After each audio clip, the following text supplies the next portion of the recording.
Guys, Ilias from Barbecues and Outdoor, and we're going to go through 3 products that are going to allow you to keep your Weber clean and pristine as if it's still in the showroom. We've got our Weber grill brush. Now, this is a stainless steel grill brush. It's not brass, which means it's high quality. Your bristles will not come off, and you can give it a wash in warm soapy water after you've gotten all that grease and grime off your grills to keep it good as new.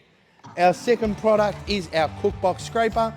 Remove your grills, give your cookbox a scrape, pop all your nasties down, which will filter then down into your drip pans, meaning that your barbecue stays clean and good as new, as if it's just come out of the showroom. So first and foremost, what we want to do is we want to remove our grills. We'll pop them to the side, and we can see that our cookbox is looking a little bit gnarly at the moment. So let's get that handy cookbox scraper, start giving everything a nice little scrape into our drip tray. We'll remove our little diffuser cap so we can get everything out there. You can see that the cookbox is removing everything nice and easily. We've got a nice little bend in our scraper which allows us to get under the burners, and before we know it, our cookbox will be looking good as new. So you can see that we've finished scraping our cookbox. It's nice and clean.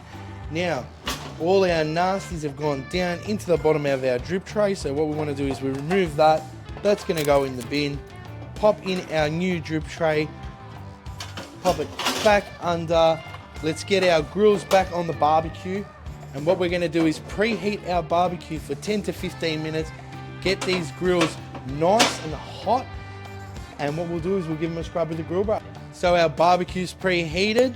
Before we cook, we're going to give it a nice scrub with our grill brush. Get into those little cracks and crevices to ensure that we've got a clean barbecue for our cook that's coming up.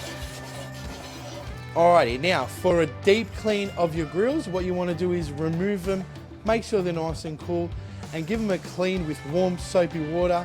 Ensure to dry them out. Do not leave them soaking overnight because that's where your rust will build up. But ensure after every cook, leave your barbecue on for about 5 minutes so those grills get nice and hot, and give them a good scrub. Don't forget to utilize these utensils to ensure that your barbecue stays clean.